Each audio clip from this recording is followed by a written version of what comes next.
said she would be a little late. Also, Casey. Oh, there's Leslie, right on time. And Siobhan from Wells Fargo should be joining at some point too. She is here. Oh, she's here. Oh, hi, Siobhan. Yes, Christina. We also expect John Lucas, the town treasurer, said he would like to join. Good, good. Yeah, he had reached out to me at one point. Yes. Yeah, okay, let's get started. We'll be on time. So public comment, no? Okay, correspondence, no. Additions to the agenda? Okay, we will move then forthwith to the treasurer's report. Kathy. Okay, well, this is easy because I don't have anything to do. Siobhan has everything to do with it. Because of the pandemic last year, if you remember, we didn't have our normal meeting. And this year, Siobhan, I asked Siobhan to come and talk about the way we're investing our money and how we're investing our money, and to give us an update and see if there's anything she suggests we should do different as well. Yes, thank you. Glad to be here. So I'm going to go ahead and share my screen and share a couple of reports with you. Can everybody see this report? Yeah. This is the performance report. Now, since we didn't have a meeting last year, I'm going to start by going over 2019, and you can see 2019 finished very strong at almost a 30% gain, 28.38% in 2019, which translates into $142,000 in gains in 2019. So 2019 was a great year. 2020, little different story. The market ended up and the account was up 1.44%. So really just about flat.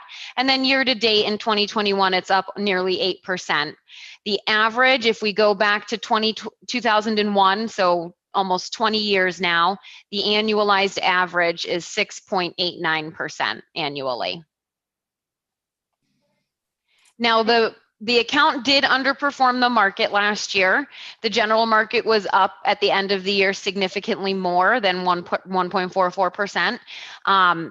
The main reason for this is the way that the account is structured and set up with the investments. It's really structured so that it's heavily weighted in the value stocks, in the consumer staples, the financials, and less heavily weighted in the more growth-oriented things like technology, which is where most of the growth came from in 2020, because of course everyone was home doing things online and all that. So you know. The account certainly has, over the long term, been doing well. It's been consistent. There haven't been any huge wide swings, which is really what we're looking for out of this account. But the manager of this fund did underperform last year. I did go ahead and take a look at a little bit more of a deep overview of the existing manager. So right now we're using Eaton Vance Management, their large cap value fund. So this is an overview of what this managed account does and this is as of December 31st, 2020. So the numbers may have changed slightly, but essentially this is telling us what the weighting is, how much is in each sector, only 10%. And in infotech, it's kind of small. I don't know if you can see this here. Let me make it a little bigger. 10% in infotech. We've got 20 in financials, healthcare. So you can see the different weightings. And that's what this fund is looking to do. It's mostly US stocks. There's not a lot of bonds in it. Over here, we can see the top 10 securities, Johnson & Johnson, Berkshire Hathaway, Walt Disney. So these are the types of stocks that are owned within this fund and the largest ones. On the next page, it shows you some more information about performance. If you're interested in looking at a different alternative, the one that I think makes the most sense and had a little bit of a better performance over the last few years is Confluence Investment Management. It's a different investment management firm, so they're going to manage things slightly differently. They'll have slightly different positions and holdings in the account. But because the managers may have a better track record and may have better performance. So if we look at the sector weightings over here on this one, I don't know if you remember here, let me zoom in on this one. So this is what the Eaton Vance Fund has currently, and this is what the Confluence Fund has, or at least had on December 31st. So it's fewer equity sectors. It's more heavily weighted into things like infotech, industrials, consumer discretionary. So it's shifting some of the weighting around, but it's still, a similar fund in that it's large cap value. It's mostly US stocks, and the top 10 securities in this fund are similarly blue chip names. So depending on how everyone on the board is feeling, if you're, comfortable with where we've been and what the accounts have been doing, then I think we're good to keep things as is. But if you're interested in looking at a different manager, this would be my recommendation. Okay. So- Do you have any record of what, if we'd been in that other fund? Is it possible to calculate that if we would have started in 2001, what the average? I mean, I could give you that number for anything. If in 2001 you had invested in Tesla, how much would you have made? If you invest in 2001, if you invested in Amazon, how much would you have made? Do you really want to go down that road? No, I mean for this Confluence Fund. I don't know that this fund was in existence in 2001. It was founded in 2007, so it didn't exist in 2001. I'd have to get the performance data and generate a spreadsheet and create the numbers. I don't know if it would have been better, worse, or probably roughly the same. It is a large cap value fund, and the one that you're in is a large cap value fund. So I doubt that it would be drastically different. I don't have numbers on that right now. I'd have to run some spreadsheets. Okay. How about numbers for 5 years, 3 years, and 1 Well, I year? can show you how the performance of the Confluence managers has done. Let me reshare the screen again, and we can look at those numbers. Okay. All right. So up here, let's look at this one. This right here is the Eaton Vance one, the one that you're currently in. And remember, this is as of December 31st, 2020. So this doesn't include the first quarter of this year. So 2020 year to date, the gross return is, gross net return is minus any fees and adjustments. Benchmark is what they're comparing it to. And in this case, the benchmark, I believe, let's look down here, is the Russell 1000 value index. So that's what they're seeking to track, is the Russell 1000. It's a value index of all large cap US blue chip stocks. So this fund year to date in 2020 did 3.24% minus fees and things, 0.6% against the benchmark index, which was 2.8%. Obviously, there's no fees in a benchmark index, but you don't buy the benchmark. So it's really actually did better than the benchmark if you look at the gross before the fees. So that was the 1 year. If we look at 3 years, the 3-year return before fees, before any returns are taken out, or excuse me, fees are taken out, 8.32. Net return is 5.6, and then compared to the benchmark at 6. 5 year is 10. 7, 9, 10 year, here we go, 10, 7, and 10. So now the Confluence one, this one is using a different benchmark index. This is using, oh no, it's also using the Russell 1000 value. So it's using the same benchmark index. So year to date in 2020, this is the Confluence one. The net or gross return 13, net after fees is 10. The 1 year is 13 and 10, 3 years, 13 and 10, 5 year, 10 year. So it did have a higher return in the last few years. It sounds like a couple percent per year. Yeah. How about small and mid-cap type of stocks. Is that anywhere in those profiles that you've got? So no, these profiles are going to be mostly large cap stocks. I imagine there's probably a handful of mid cap and small cap names as well to balance it out. But for the most part, it's large cap value. There are other management styles that we can look at. I looked at this one because it's the closest in management style to what you currently have. There are certainly other options. Small cap is going to be more volatile and more risky. So you're going to increase your risk if you're adding in small caps. If you wanted to decrease your risk, there are ones that use fixed income and bonds as well, but that's going to reduce your return. Yeah. Especially these days. Yep. Honestly, I like the Confluence investment firm. I've had good luck with them in the past. I like the management firm. They actually started at AG Edwards. If you remember, before Wells Fargo, it was Wachovia, and before Wachovia, it was AG Edwards. So the Confluence management team used to be a part of the AG Edwards. They spun off into their own investment management firm, and now we use their products. Okay. So, Siobhan, are the fees for us, what's the difference in the fees that we There's pay? no difference. It would be exactly the same. Okay. Okay. And just for everybody because of some of the questions we've gotten, I've asked Siobhan to take a look at other ways that we have been investing and should we be investing different. If you remember, we do not want, and we haven't in the past, wanted a very risky portfolio. We wanted a consistent growth portfolio versus worrying about the swings too much in the marketplace. So I did ask her to take a look at the different, what we have, and if there's anything else that we should be doing different. So it sounds like, Siobhan, you're thinking we might want to move to this newer, different one. I would be comfortable using the Confluence. I think they've had a slightly better track record and have been a little bit more consistent. Now, have the fees been about the same?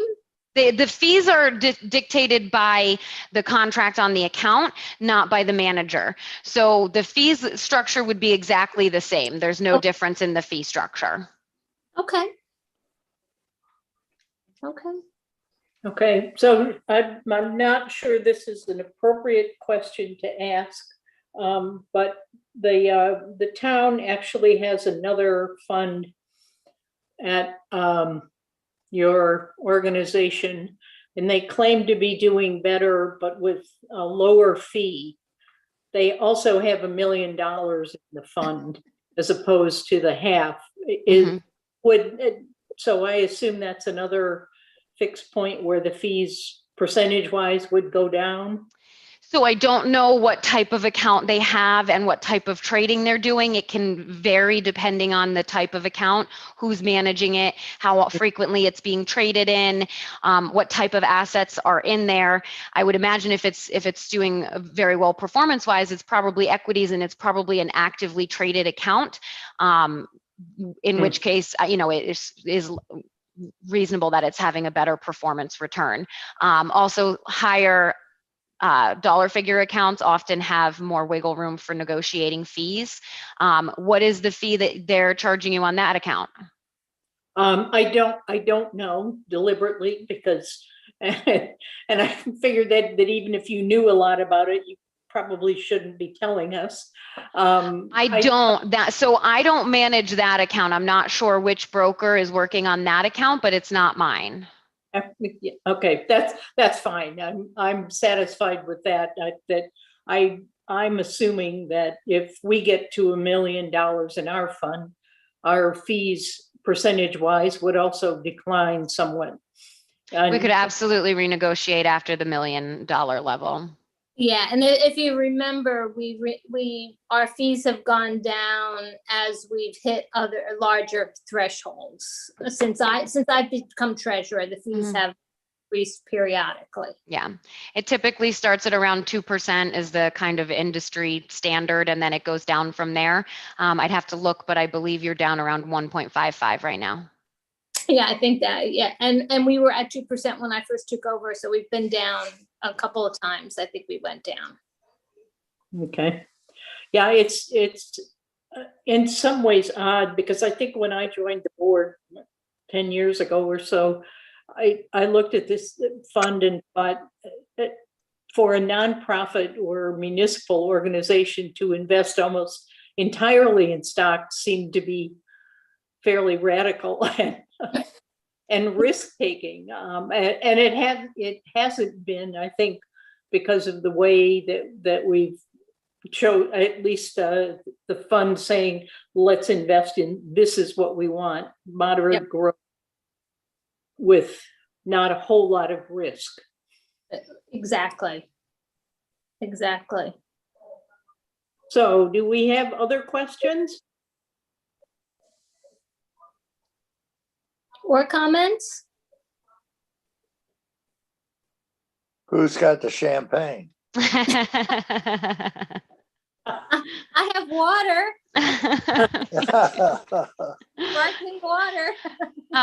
So we don't need to, if you decide to switch the money manager to the Confluence, all I need from the board is a verbal authorization. We don't need to execute new forms and paperwork to do this. So I don't know if there's something you folks need to do as far as voting, or if you want to continue your meeting and make the decision later, you just let me know.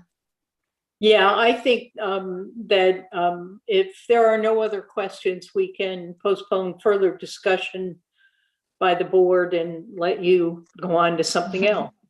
My champagne. Right, so are you, no further questions here?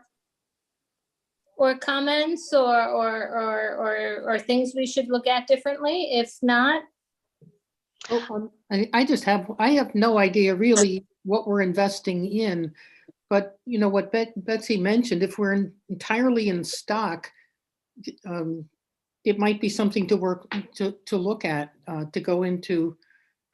I don't know if these are individual stocks or mutual fund subsets, but So you own individual stocks, and they're currently managed by a management company. Eaton Vance is managing the stock portfolio.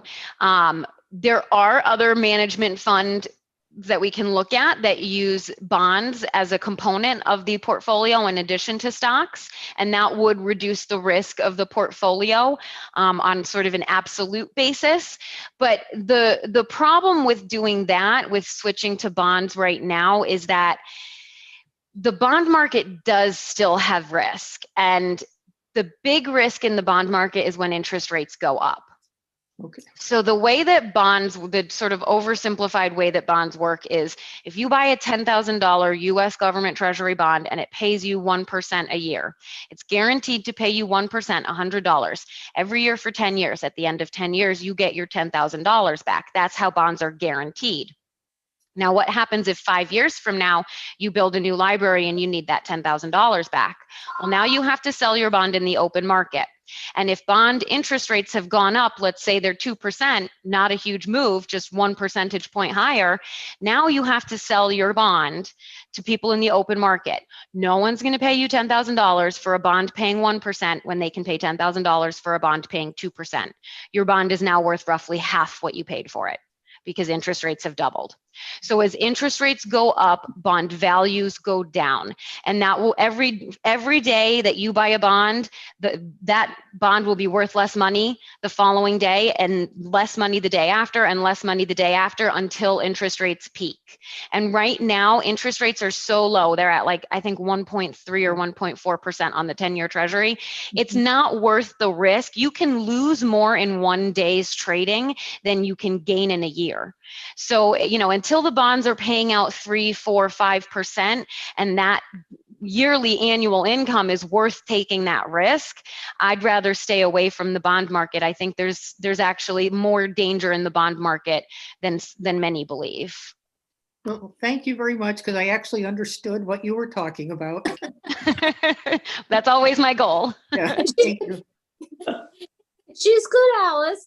Because our goal Yes. So our goal here is, as it's been in the beginning, is to have a steady increase. We don't want to have too many wide swings when we need it. We really want to make sure we're being conservative, but not too conservative, and keep growing. And as we hit the different milestones, our fees go down. So I remember when I think our fees have gone down twice since, or 2 or 3 times since I've been treasurer.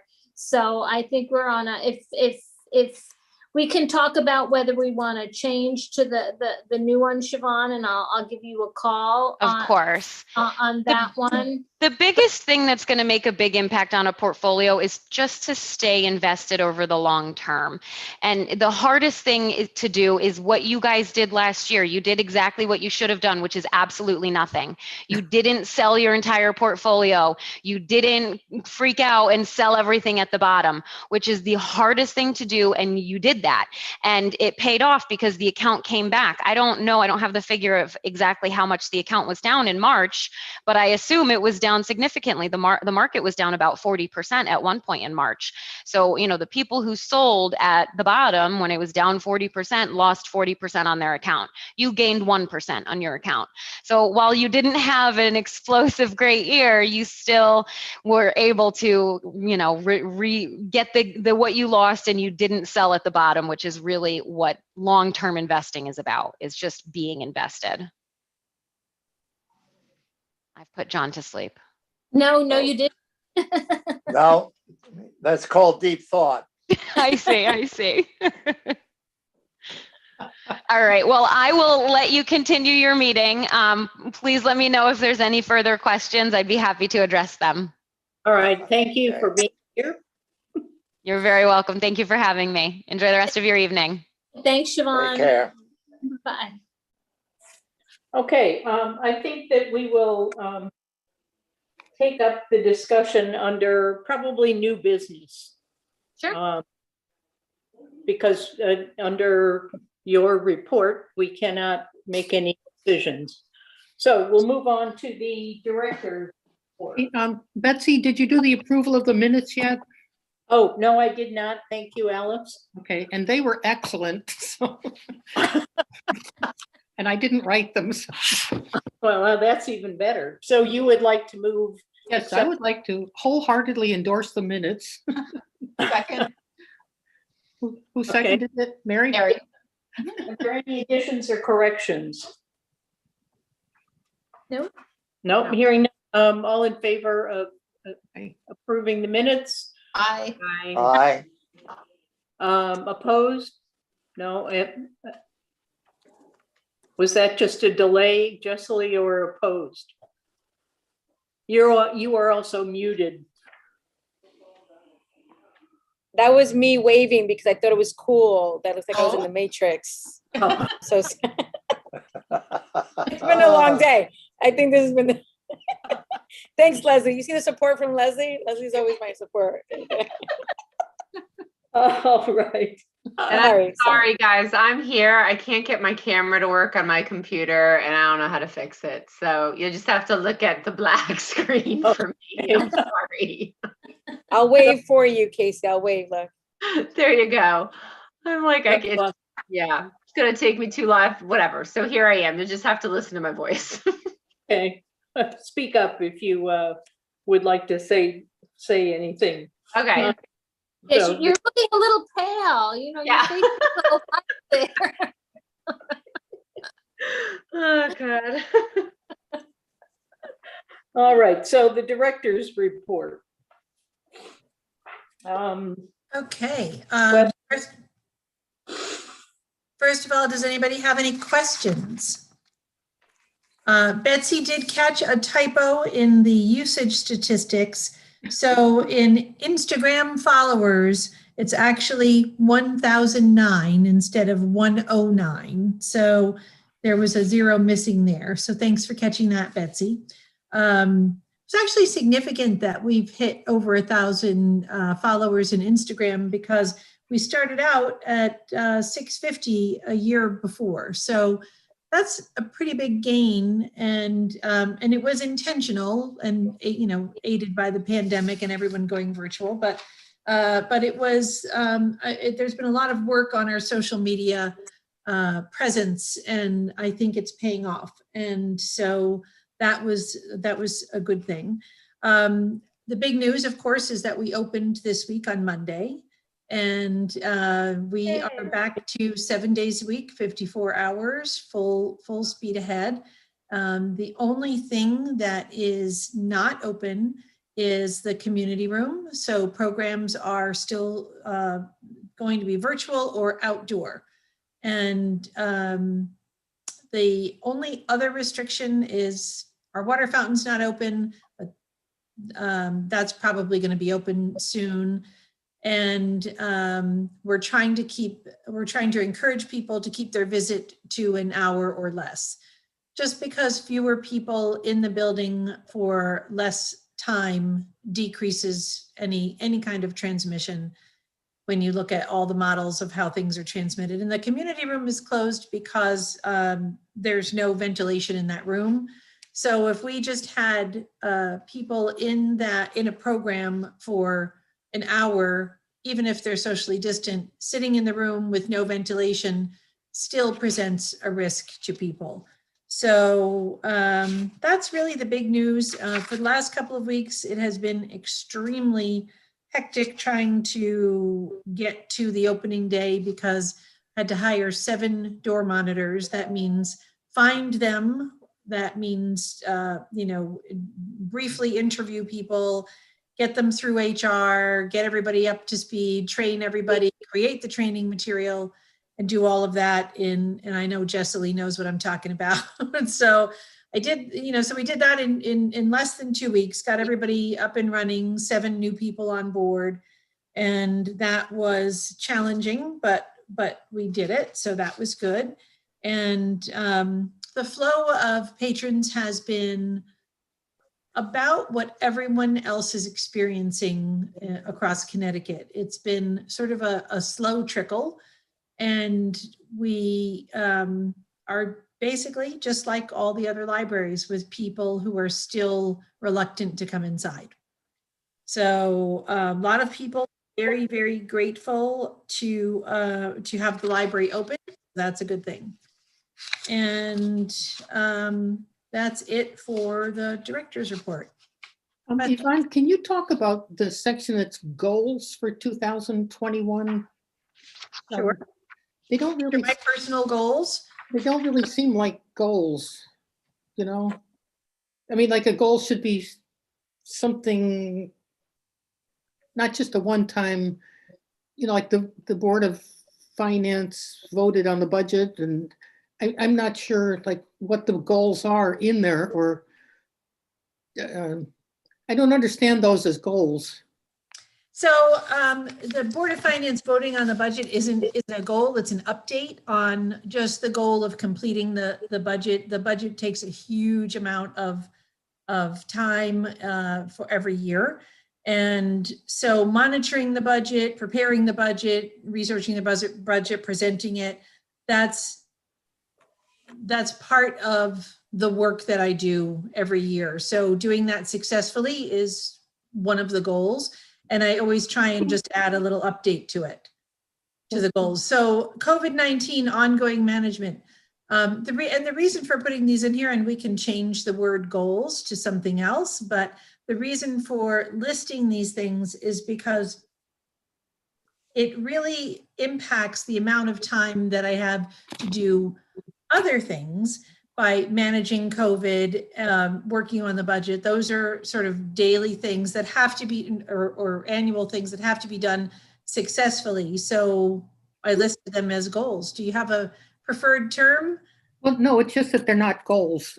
Like the budget is in probably your job description. It's just like what you do. So goals are usually above and beyond, or something like COVID would be a goal. Though that's diminishing, but like the new logo rollout isn't a goal. I mean, it's just not. So do you think it would be better if we called it tasks, for major tasks? Okay, I'm trying not to nitpick, but I'm hoping that I get the point across that some of these aren't even major tasks. You know, things like the passport approval and implementation by the end of 2021. That might That be, is, wait a minute, that might be an actual goal. And you could list a little bit of what you have to do there, but you know, to put the new logo rollout as a goal, I don't even think it's worthy of the goals should be like 4 or 5 massive things that you're working on. So that are big and challenging and will make a big difference is all. So I have never seen goals look like this. well, I actually just added that just to give everyone a sense for the kinds of things that I'm working on. That didn't used to be part of the director's report. So if it's confusing, I can take it out. No, And, it's just, I just keep coming back. It's not a goal. okay. Well, so why don't we, there are milestones that need to be accomplished, and in that sense, they are things that need to get done. Some of, if the passport is a goal, because that was a large project. Right, and I acknowledge that one. But I mean, if they're all just milestones that say either we have a target out there and when we get to it, we can say, up, we did it. I think that's better to put it as a milestone or a task to be completed, Or you know, especially if it's Okay. like inherent in your job. You know, it doesn't become a goal to do it. Okay. Yeah, I always kind of took it as updates on some of the bigger things that are happening, that it's nice that we find out that progress is being made. Well, that's why Betsy's idea of making milestones or tasks completed, you know, that would be much better. Okay, does that sound reasonable? Sure. Okay, thank you. Anything else about the director's report? Just, Yvonne, I did want to just give you kudos on hiring 7 people in 2 weeks. I don't know. I might have to take some recruiting tips from you because it's brutal right now, recruiting. It is a tough world right now in the world of recruiting. And that's not only state level, that's at a national level. There's some serious challenges happening in our And country we right didn't now. even have time to post anything, so I had to. Wow. I had to do all the networking, and Fern was too busy doing the hiring for what they needed. So Yeah. we're just sort of on our own for that. So that pretty much took up every moment of my time for Oh, today. I'm sure it took up every minute of your day. And I just want to say also, based on all the things that we're doing, all the positive comments I see, not that I'm on Facebook all the time, but I will say, anytime I'm on Facebook and the library comes up, it is always positive into how we've been helpful. They know they're so excited that we opened again, but the story times have stayed, the adult discussions have stayed. So I just kudos to you and the staff, because I think the library has stayed a vital part of this community. Thank you. And such a nice assortment of programs. I even got my husband to join 2 of them in the last month. Well, that's He's- very He's in exciting. the pollinator pathway. That's very exciting. I think the staff has gone above and beyond and has been just they've completely reinvented everything that they do, and they're doing it extremely well. So we're all working pretty well together, and everyone's helping each other. And we're also onboarding 2 new people in adult services. And this is separate from the door monitor issue, and replacing Ruthie, who left for her fellowship. So although Ruthie is coming back next week to train the new person. So there's a lot going on. Good. I was there at 10 o'clock Monday morning. I think I was the first patron at the open library.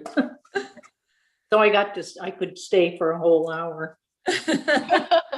It truly is a relief to have the library open, even if it's not totally open. We are there, and I guess programs, not in person, programs by Zoom and on YouTube. I think what it's given us is, besides some, I know, downers, I would rather be person to person, but on the other hand, it's attracted people who would not come to the Brookfield Library for a program from somewhere out of town in Brookfield, but somewhere else watching our programs. And they can be successful. We've been watching the Monroe Library, the Edith Wheeler Memorial Library has been having a series of talks by a local historian, started with the Second World War. He's finishing up one on Vietnam and starting on the American Revolution. Well, there are 75 people that go to those things every 2 weeks on Zoom and listen. And they've done, so it's the kind of things I think you can do in this kind of forum that maybe it wouldn't be as successful if everybody had to drive to Monroe to attend that program on a regular basis. So maybe we will keep doing both. Okay. I think your point is important, Betsy, because we talk about this a lot. What is programming going to look like going forward? What is circulation going to look like going forward? Because there is a strong voice out there that's asking us to continue with curbside. It's so convenient for people. And, what will that look like? So drive-in windows for libraries will become a thing. And, it's really going to change. And still, I don't think it's going to change to something. I think there's going to be a hybrid of things that happens. I think we will continue curbside and people will still come in. We'll do Zoom programs and we'll do in person. So I think it's going to be very interesting over the next year to see how this all turns out. And when people say they want to get back to normal after COVID, who says we can't get back to better? It's better than it was before. So I actually, yeah, I think we're going to get back to better. I like that, Mary. I think you should coin that phrase right now. Yeah.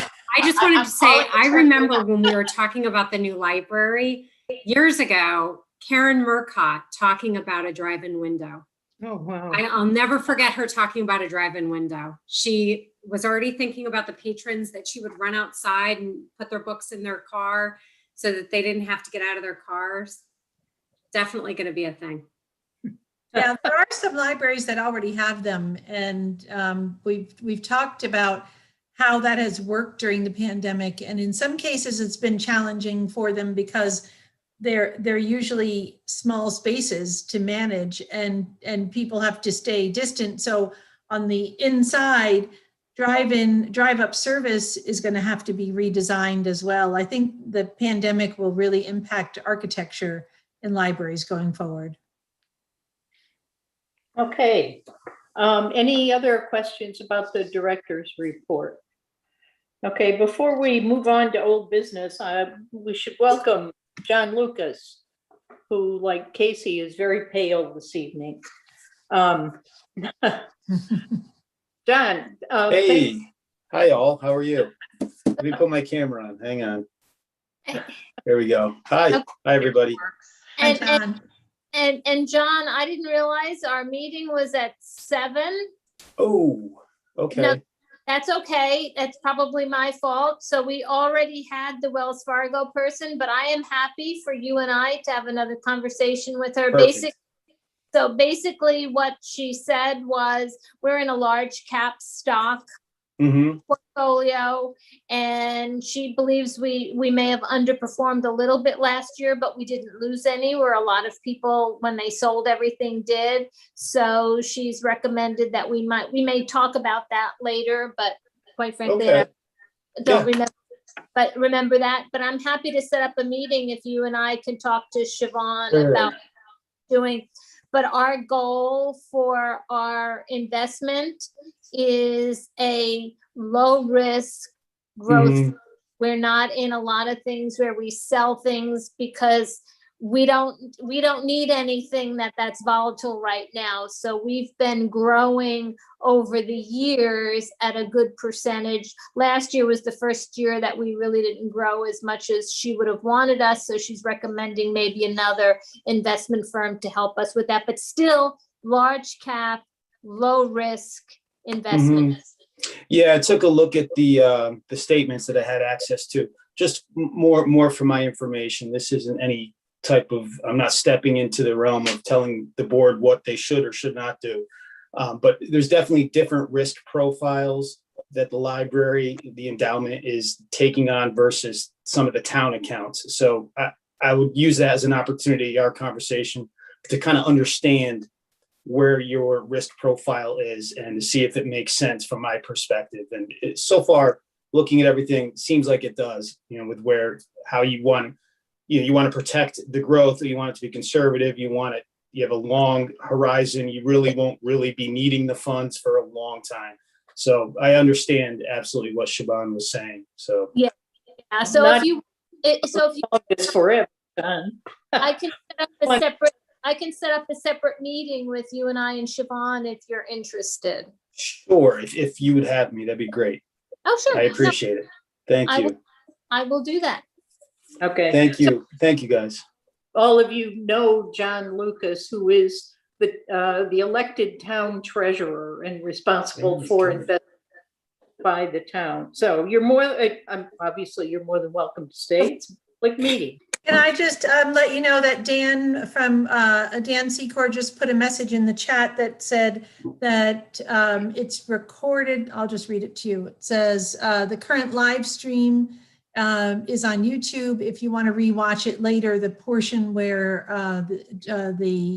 Siobhan came to give the information about the investments. That's perfect. I will do that. And then Kathy, if you want, after I watch the video, I can reach out to you. And if there's a discussion to be had, we can certainly have it. Okay. That sounds All right. like a good thing, John. I appreciate it. Thank you guys for your time. I'm going to shut my camera off so I don't bother you with my awesome background there. That's really good. I'll send you the link for the recording on YouTube, John. Thank you, Yvonne. Appreciate it. Thanks, John. So let's move on to old business committees, library committee. Okay, the new library committee met on, it was March 18th, so the day after St. Patrick's Day. There's some good news as far as the $30,000 capital budget line item seems to be moving fairly well through, Board of Selectmen, Board of Finance. And so we're starting to have discussion around what comes next. Once we know that it's approved, of course, then the board has to make a decision as to, there have to be discussions with the municipal building committee, and an RFP has to be put together and put out for bid and all of that. So until we know that $30,000 passes, there's not much more that we can do other than kind of line up our ducks in a row and know what our next steps are and when we can take them. Okay.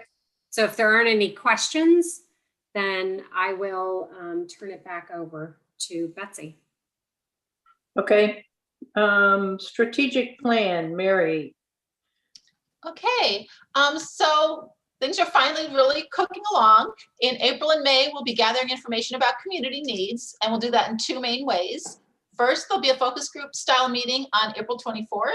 It'll be a pretty small group, 15 to 20 people, of various town leaders.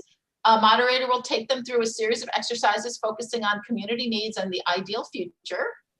Second, there'll be a survey available from probably late April through mid-May. We're still ironing out the exact dates, to elicit similar information from a much larger group, pretty much the community at large, everybody.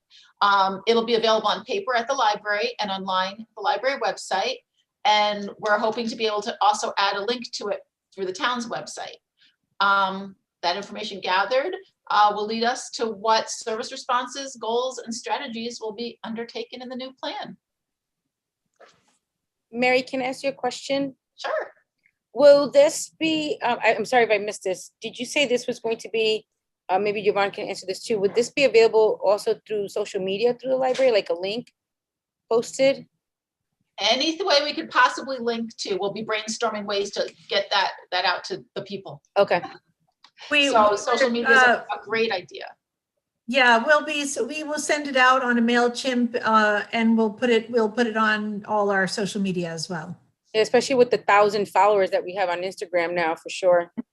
Yeah, because that's the real culmination of, we want to hear like the regular people and the patrons and just anybody in the community who can just sit at a computer and click through a few simple questions and give us their input. Okay, anything else? Okay, the Center School Use Ad Hoc Committee is not currently active, but we'll leave them on there just in case they get turned back on. The bylaws review people. Hi, can Yeah. I do a screen share again? I hope so. I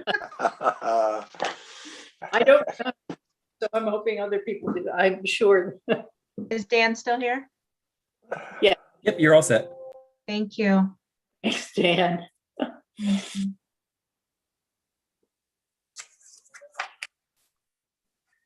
All right.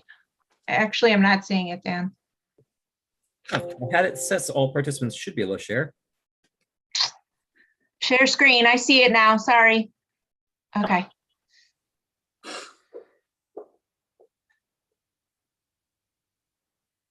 Okay. Do you guys see that? Yep. Yep. Yeah. Okay. So this is round 2. As noted before, what we were requested to review was in yellow. Green is new this time. And for this, the section on membership, it was suggested we specifically put something in here that resignations come directly to the town clerk with a copy to the chair. So we added that addition. And tell me if you can't read it. I'm not wanting to read all of this to you. So if you can't read it, I'll read it to you. Let's see. Then we realized that there was nothing in the duties for the library director or the duties for the board. And so there was not a part in the duties regarding our review. It was originally just that we appoint a qualified library director. So what we decided to do was add a number 2 and shift all these other duties down. And Okay. so what we have added is that we perform the review with supporting documentation necessary from human resources to complete the review. Right. Can you explain what review are you talking about? Like who's the his or her? Well, if you see point 1, it says appoint a qualified librarian to serve as library director. Are you Right. suggesting we put review of the library director? Yes, yeah, it looked like you meant the board Okay. members are supposed to review themselves or something. Yeah, Well, we are. no. We Yeah, can I mean, change that.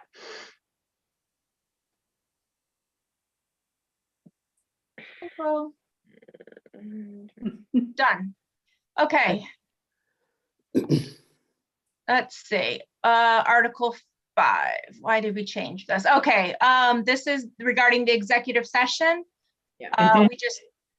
We just tacked on here that we would give the reason for the executive session. So example, a personnel matter. right. Okay. Next, this is regarding the subcommittees again. We just clean this up a little bit. So I can't remember if we added this section too. I'm sorry. We did. Okay, thank you, Casey. It has been a very long day. Okay, so what we did was the chairman of the subcommittees must be a board member. We clarified that. and that additional members of subcommittees should be members of the community who are not presently board members, just to clarify that the subcommittee is not just basically a subcommittee made up of library board. Right. Well, members, that there should be that's something community that's in members on that conflict board. with what we're doing with the strategic planning committee right now. Well, no, it isn't, because the way you've written it, it means that the chair has to be a board member, but the other members have to be community members, not board members. Right, so Right, what if but- I had 2 or 3 board members on a We subcommittee? have 3 board members on the subcommittee or the strategic planning committee. And the new So library- that's in conflict right now. Well, Well, we're So- open to suggestions and changing the wording, but we're not married How to it. change the should to may. Thank you. Yes. Yeah. Probably the only thing you should be concerned about is you don't have so many board members. Somebody will say you have a quorum there. Well, you definitely shouldn't have a quorum outside of a board meeting anyway, but I would say that May covers it because you can have other, like for the strategic planning committee, Mary has 3 board members, but then there's going to be a whole focus group of community members, close to 20 people. But So they're they're- not committee members. Well, they're the community committee. They're like an advisory group to the committee. Yeah. Or Sorry, like the I'm switching. library committee, that Well- has, more than one board member. What are your thoughts of something like should be predominantly members of the community? No, not necessarily. I wouldn't, yeah, I'm just comfortable saying, well, maybe it should be additional members, subcommittees, maybe board members or members of the community who are not board members. Very badly worded, but if you just include the possibility that you can have board members and community members. Yeah, that flexibility, because depending on the task of the subcommittee, you might want a different mix. Yes, I guess I would say if we're gonna put that, then we don't even need this sentence. right. Correct, right. Why do we need to Oh, yeah. specify who the additional? So I members guess are? I'm Doesn't confused matter. why, I thought that we were tasked to clarify this, and now it seems like we don't actually need it at all. well, What happens when you talk something through? All of a sudden, like, oh yeah, why do we have that second sentence? Unless, because unless we just want to make sure that the chairman of the subcommittee is a board member, can we just get rid of the rest of it?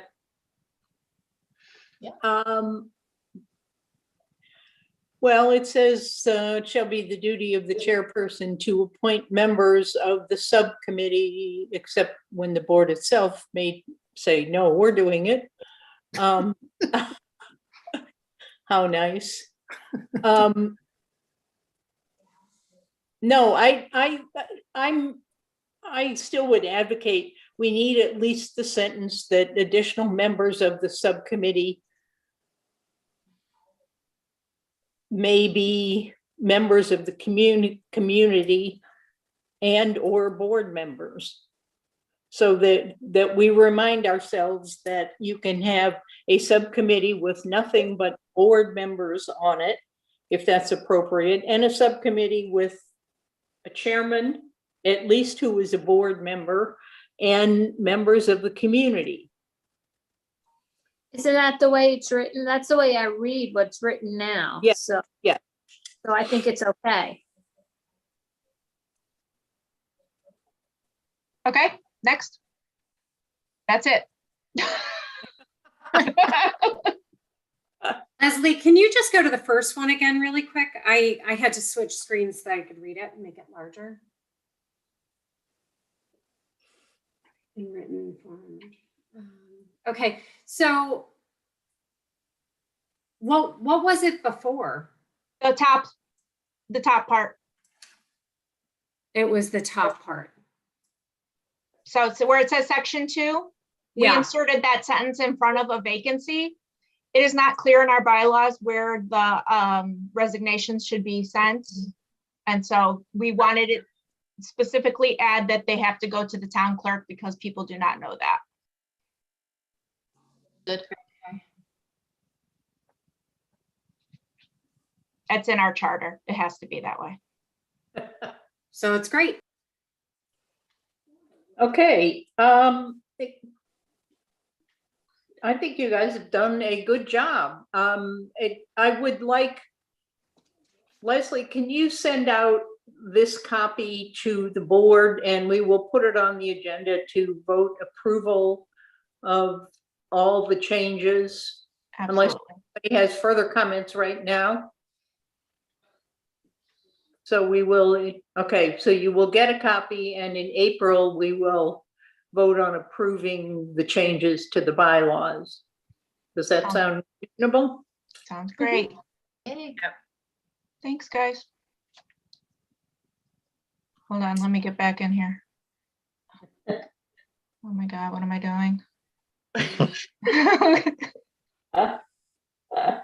How do I get out of here? All right, oh no, oh God. Thank you. Here, I stopped it for you.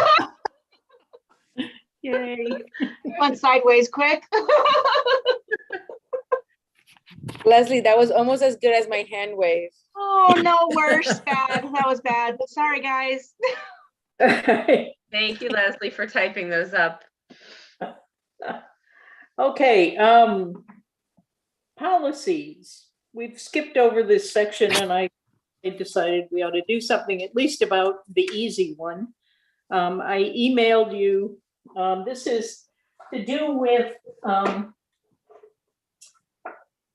in the town charter, once a sum of money is put into a budget line item, it can't be changed except with the approval of the Board of Finance and the Board of Selectmen, with the exception of the library and the Board of Education budget, both of which by state statute have control. We get, in spite of the fact that we discuss it, we use the line items in the budget as a planning tool, as they should be. The Board of Ed does the same thing. They just have a whole lot more than we do. By statute, both of us, both boards have total control. It's like, okay, I don't care what, now, once the budget is approved, the town says, okay, now I don't care what you have in those spending lines. We give you a total sum of money and you get to operate it. The wisest thing is to stay as close as possible to those line items, because if it's a planning tool, then we've got to have a reason for wanting or needing to change it. So we didn't have a policy written on this. So I went over one day and accosted Mr. Post, who's the business manager for the Board of Ed and the schools, said, I know you have a policy on how to transfer budget between lines. What is your policy? And essentially what I said, I sent you all today was plugging in the library board of directors instead of the Board of Ed. This is, which is why it's better written than I would have done. So this says that we can transfer any unexpended or uncontracted portion of any appropriation to any other line item in the budget.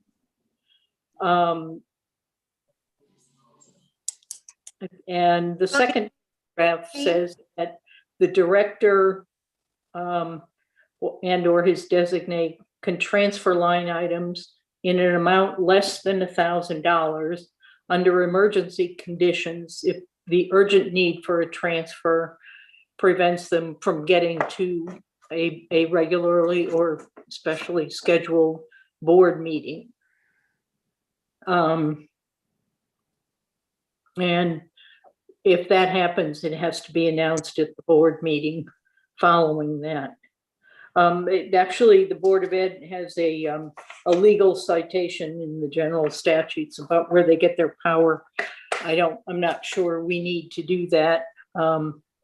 But we do need to think about this policy. Actually, the Board of Ed, the amount is $10,000, but then they have a whole lot more money in their budget than we do. So And Betsy, you said this is a state law? The state laws governing libraries, yes, specify library board. So you might want to reference that in there. Okay, well, I will, yeah, I was gonna say let's see, the Board of Ed does have a legal reference to the Connecticut general statutes. There's 10-222. what? Yes. 10-222, that's the statute. That's the one that governs boards of education. It's not quite as probably as detailed as most library things are, but we can add that. Yeah. We do have the Board of Finance and the Board of Selectmen recognizing that it's our money once it's approved. So, well, you could do it simply, just begin with under Connecticut state laws, comma, the library board of directors may transfer, blah, blah, blah.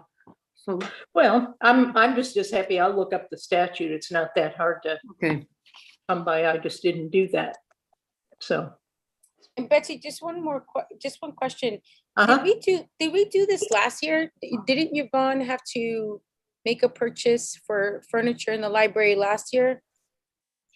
Those funds, no, those funds came out of the endowment fund. Right. That's the board had to approve that because the board approved spending out of the endowment fund. I'm sure that these transfers have been made before, and they're probably going to have to be made again this year. I mean, hardly anybody can actually manage a budget that is perfectly within line items. And I can tell you that we definitely did make transfers last year, and I copied, I don't remember if I copied the whole board or just Betsy on the changes that were made last year. What tends to happen in our budget is this year is completely wacky, but what tends to happen is if we find that we keep a wish list of items that we need to purchase that are outside of what is budgeted or what is a normal thing that we can expect to spend money on based on the allocation that we have in each line item. So as things come up and as we come up with either ideas for new ways to do programs or things that don't quite qualify for a grant in some way, we keep this running list, including how to replace our technology. And what we generally tend to do is when it gets to exactly this time of year, we start evaluating where all the different line items are. And in this case, we're finding that we had a lower amount in our part-time salaries. We had a little bit less in our equipment line. And those were things that just at the time that the budget was created couldn't have been predicted. Much of it was due to COVID. So what we also find is that, of course, we always need more money in our book budget, as I mentioned in our budget presentation this year and last year, and I think the year before. And so what I did this week, and which is normally what I would do this time of year, is evaluate where everyone stands on their individual budgets for their collections, and then have them tell me, is there a section that they're identifying that needs help?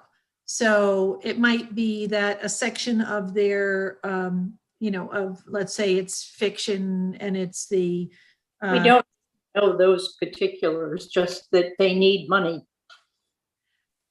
Well, I was just trying to explain how this will work, because what's going to happen over the next couple of weeks is as we get more expenses logged and I'm monitoring what's happening in our munis budget, I'm able to see expenses against purchase orders. And then we're closing out purchase orders as we get to this time of year, because in the beginning of the year, we have to create these blanket purchase orders that impacts how much we can purchase in that line item. If we find that we have money left over, I need to reallocate that to places where it's needed. So this is the time period where I start to make all those decisions. So right now we're identifying a big need in replacing some sections of our nonfiction. And so turns out we're not buying that many CDs anymore. People aren't taking out as many CDs. So we're able to reallocate the money that was allocated to that over to this section to replace that. So those are the kinds of changes that we'll make. And if you want to, I don't know if you're planning on voting on this today, but a lot of these changes need to be made in the next couple of weeks. So it may be that there's a special meeting that's needed or something, but I will be able to create a spreadsheet for you and show you what needs to be moved. Okay, so what's your feeling that you're confident enough in this policy as drafted if I add a legal reference to it? And then we will likely need to do a one special, should be relatively short special meeting to approve those transfers.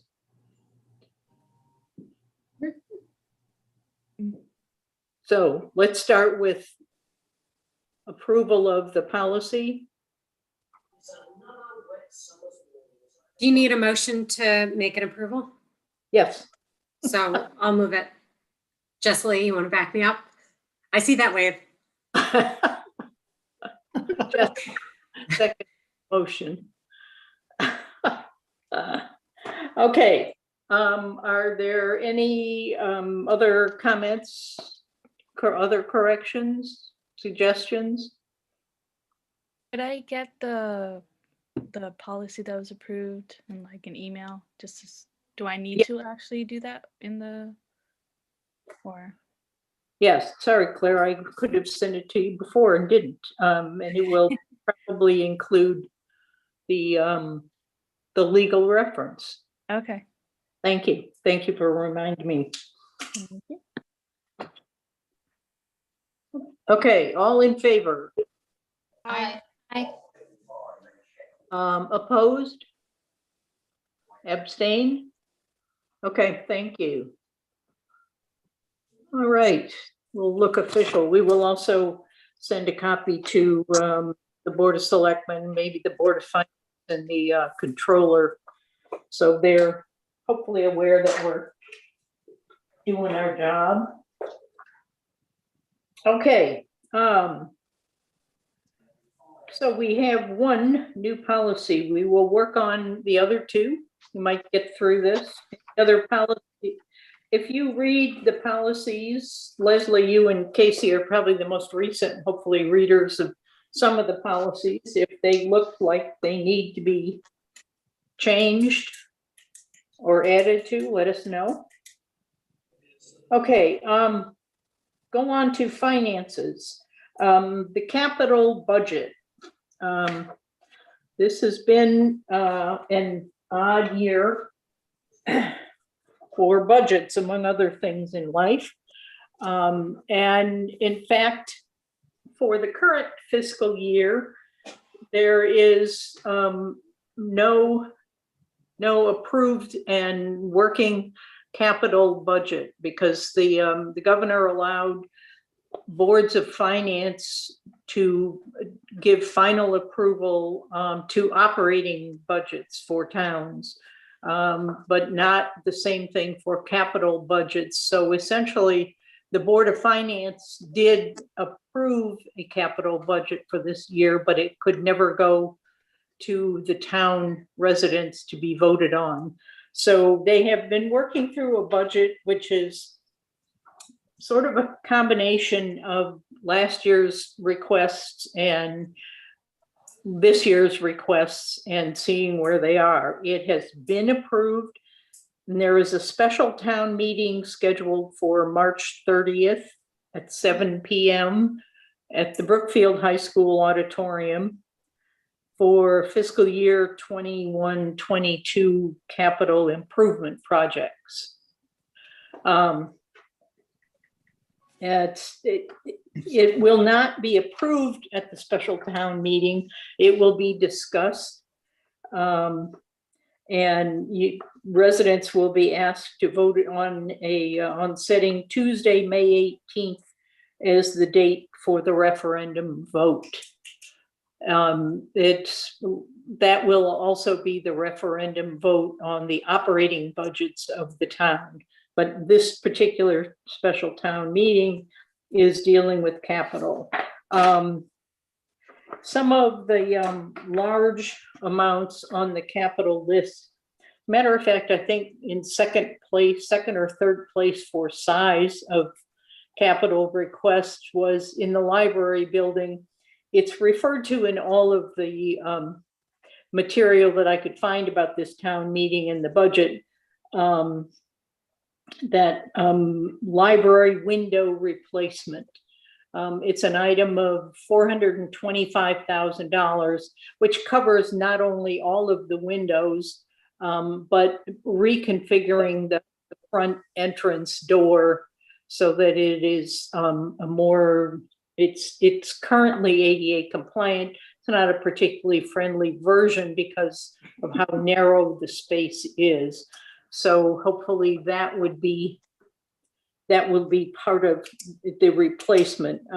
Let's see, under buildings, that's one. Security cameras at Town Hall, the library, and well, the police station. It will be one system of security cameras, and that will be done. Also, we requested over a 2-year period a construction of an ADA compliant bathroom in our first level outside of the community room. When we first proposed it, it was under $30,000 to do the bathroom. That was the estimate. When they went back and re-looked at it, they discovered that it will be a much larger project, reconfiguring the ramp down to the community room and creating one of the doors into the community room into an ADA compliant door, and then an ADA compliant bathroom. So more funds were added. I think it's up to about $75,000 to complete that project for the library.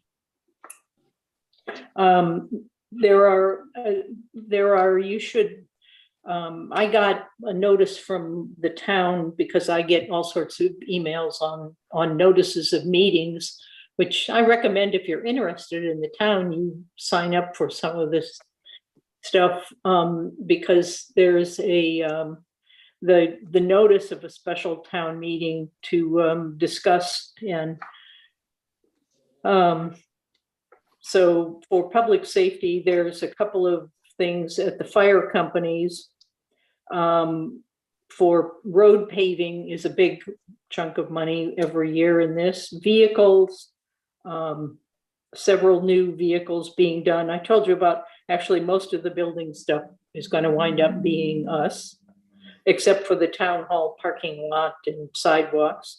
Some vehicle replacements in education, mostly at the high school and at the middle school, replacement of the original electric service.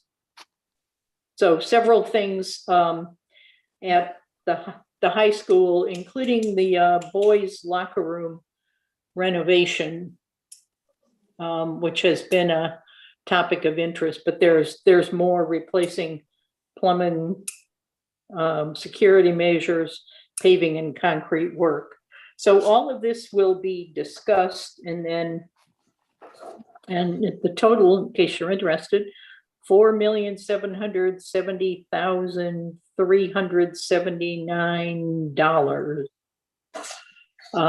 will cover our capital needs. It's always spending, but it's an investment in the town, including the investment on our buildings.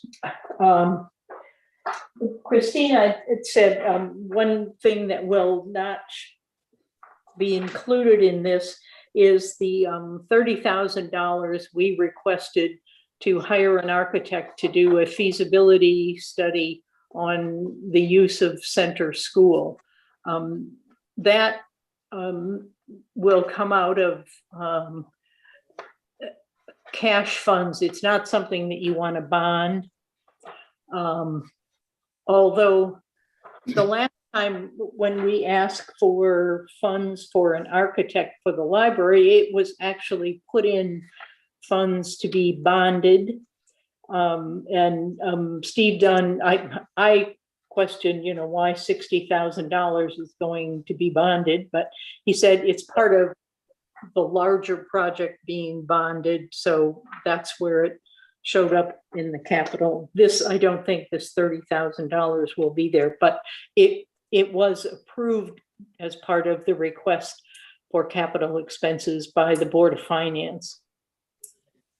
So I would encourage you, if you're interested, to attend the special town meeting at the high school. I think it's there because you can socially distance yourself in the auditorium. So I think the things that we put in did not get approved were a whole building generator for the library and an elevator on the theory that when we leave, nobody really knows what will happen with the building we currently occupy. It belongs to the town and will go back to them, and they will make some kind of decision on what will happen to it then. The operating budget was also approved, and they should be holding a town meeting on that. And again, it will be the town meeting would be to discuss, comment on the operating budget, and also set a date, which I assume will be the same date as for the capital budget, so that the Board of Finance will do a public hearing on the budget and then go back and make final changes if they feel necessary based on the comments. And we'll get a budget, and hopefully the budgets pass the first time through. Not only because it's generally a better budget, but because it costs money every time you have an election like that. So, comments or questions on the budgets? We thank you for whatever the support. I still think it's always good to have people from the library board and library supporters at these kinds of meetings, even meetings where the Board of Finance, where you can't participate because they don't have to allow outsiders to participate in their meetings, as we don't either. But nonetheless, it shows good support, and I'm happy to have you all there. Okay, no questions, comments? Okay. New business. Okay, the endowment fund that we heard a report on, that's doing well, could possibly do better. The question first is, are we happy with the risk profile that we've adopted? That gets us growth, doesn't get us sky high growth one year and losses the next.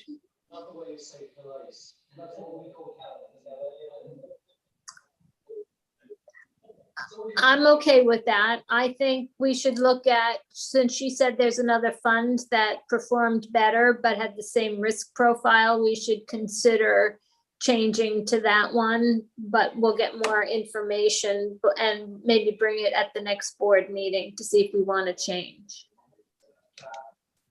Okay, does sound reasonable? I mean, I know John said he's not here to tell what to do, but certainly someone who's. I agree with that approach, Betsy. I think Mhm. it's the right way to go. A little more time for Kathy to take a look at it, digest it, and come back to us. Okay, And John Lucas, I'll invite you to a meeting with Siobhan, and the two of us can look at the two different ones. They're similar. The one we've had has underperformed a little bit compared to the newer one that she's talking about. The costs are the fees are the same. It's a flat fee. It's not a fee per trade that they do. But what I'll do is I'll set something up, and maybe next board meeting, Betsy, I can either come with a recommendation to stay the same or to change to something new, to the newer one. okay. Does that sound reasonable to you all? Yes. Okay, all right, thank you. We will do that. Okay. Announcements. Last month, we said that the state of Connecticut has a new state librarian who started the beginning of the year, I think. And she had, for Connecticut libraries are divided up into regions, and we are in region 4.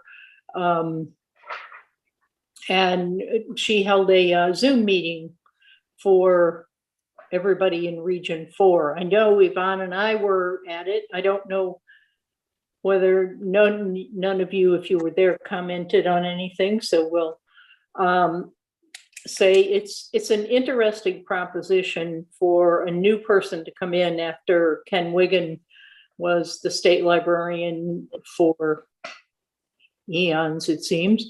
And well-known in the legislative community and the legal community, and to start over with someone new is always a tough proposition for the new person and libraries in general. The new librarian is a former law librarian, and this Connecticut State Library actually also does a lot in the legal field for legal matters. They also have archives and a whole lot of things that they do besides just libraries. So she gave a very short introduction to herself and asked for questions. And unlike most librarians, nobody said a word. So it was kind of tough getting things started. I actually asked the first question because I wanted to make sure that ACLB, the Association of Connecticut Library Boards, continued to get support and provide the training that they do for board members, and she assured me that they would. So what else? Yvonne, you came up with an issue besides the delivery service, which is fallen apart, I guess. Yeah, I was asking her if she could sort of outline what priorities she has identified, having been there. And she talked a lot about the legislative issues and just creating relationships, really, which I think is interesting that I think she's got a great background for it. She's a law librarian. She's got a law degree and an MLS, and she's I think she's going to start to get to know enough people so that we can have a seat at the table when they're creating their budgets. Yes, they've had a problem. I also asked about statistics. This one of the milestones we have is filling out an annual report for the state, and those reams of statistics, which can be very helpful, but they really, I don't think, and I think I'm not the only one that, first thing everybody looks at is the number of books circulated. And it doesn't they don't really well enough capture what libraries are now. They're not just for books, they're for people. And we need some kind of better analysis of that. Also, I suggested putting some kind of color coding on 2020 and say this is, because somewhere down the road, people are going to look back at that really drastic change in statistics in 2020 and say, why? What happened? Because we'll forget which year it was. So I think those could be worked on. I think that was about is Yvonne, can you recall anything else you think she said of any? No, that pretty much covers it. Yeah. I was frankly surprised with the number of librarians there participating. That I don't know whether they didn't think they had any questions, but at any rate, it was. It's always interesting to see people like that, because the state library can give us a lot of help in a lot of ways. I think we've had several opportunities to meet with her. I mean, I've met with her several times, and we've already kind of aired most of our concerns. And I really think what we saw the other day was really people just completely worn out by trying to reopen their libraries. And I think they just didn't have the bandwidth to come up with much more. Well, good. Well, no, not good, but hopefully it also means there are not serious problems. We just need to keep working on our own budget. Okay. Do we have any other announcements, comments, items that we missed? No? Okay. Then our next meeting will be the 28th of April.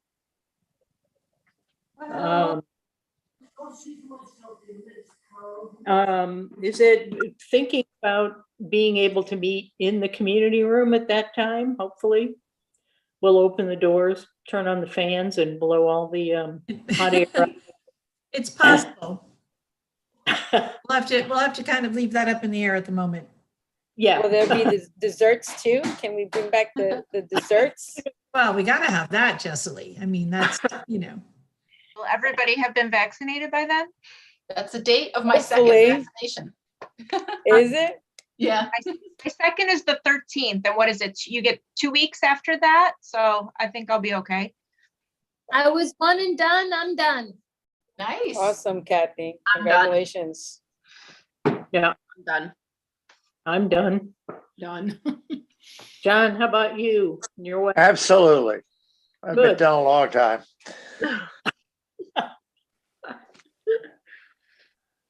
I should say, I would like the meeting in person. Would, if we can do it, would you all feel comfortable at a meeting in person?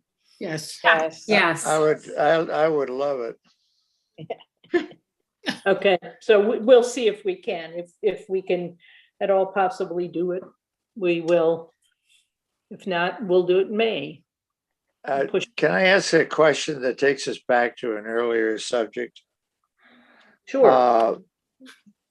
In that interaction with the new state librarian, did you get into any kind of discussion in the informal meetings, Yvonne, that you say you had earlier, or in the meeting where not many people participated on the whole area of funding, applying for grants and so forth and so on, which certainly becomes an area that periodically we have a tremendous interest in. And I'm just asking if we've made that kind of question asked so that it's there, and any follow-up that would occur over the next few months would be, or this year would be, going down a path where the state librarian is fully aware that of a commitment that's needed both sides to do that properly. Are you talking about the construction grants or, Anything, oh, anything? anything, One of the- anything that pops up. I know you're very good at it, and Betsy's very good at it, but out of the blue, we're funding this kind of program, or certainly the construction one, but that whole wonderful flow of money that goes through the government someplace. I'm not sure where it all goes, but there's a need for that flow to touch the libraries. Well, we did talk about the American Rescue Plan. I'm not sure the exact name, but there is money earmarked to come to libraries through IMLS. And what they're doing on the state level right now is trying to work out the language of how they're going to sort of dole that out, I guess. And the last time money came through during the pandemic, it was earmarked for urban libraries of low income. And we were cut out of that altogether. We didn't make the list. So I hope that that when they look at how to define who gets the money in this round, that they'll look at different criteria. So to your point, we did talk about that a little bit in the meeting, but not in the context of, they're just defining it right now, so they don't have anything specific to tell us. The one that goes through my mind too, Yvonne, is, and I'm probably totally off base on this one, but it seems to me that we've had kind of a rocky road here for a period of time on this whole subject of the interlibrary loan process. And I happen to think that's one of the key things that we've had and need to continue to have in the libraries in Connecticut. I think it's very effective. And it seems to be a lot of time and anguish going on for something that ought to be obvious and get the kind of backing that the librarians and the communities need in that area. We did actually talk about the ILL system in that it could be a bit unwieldy being a statewide system. And I did actually talk about in the meeting having a different perspective from Westchester County in New York and how they handle their ILL system. And I think she has had some experience in other states as well. So it could be that the model will look different, John, for our state and maybe make it a little bit easier. Yeah, I'm just looking for that gung-ho support. I won't ask any more questions. I'm glad that you've started those conversations. Thank you for doing that. Right. Okay, so can we adjourn the meeting? John, John Lucas, sorry. Do you have any comments?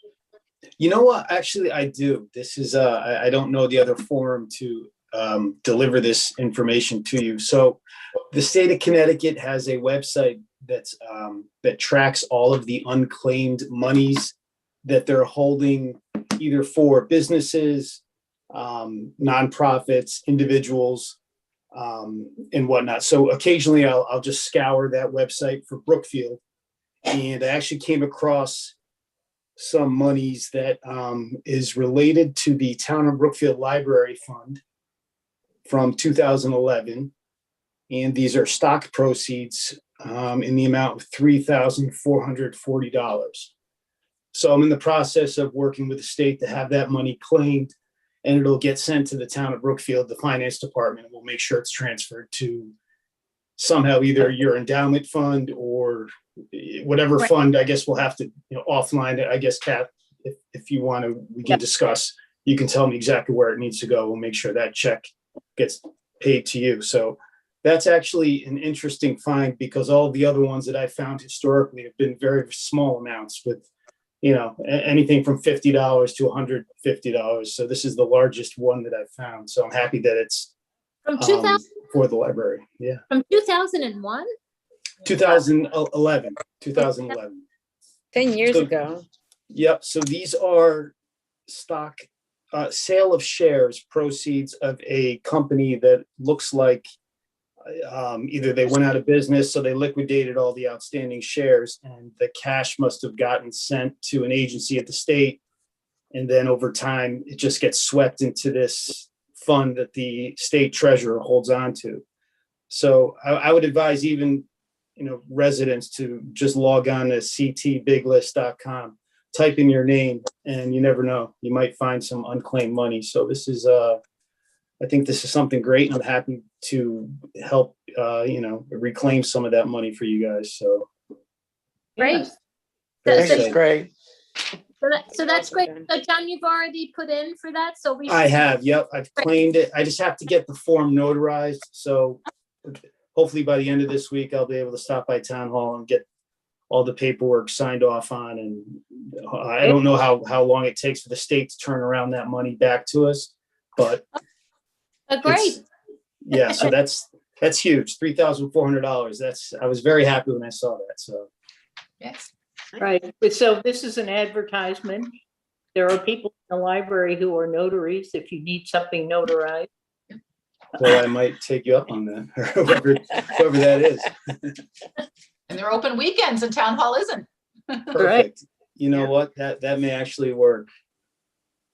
Is Betsy, is there somebody I should ask for at the library, or Yvonne?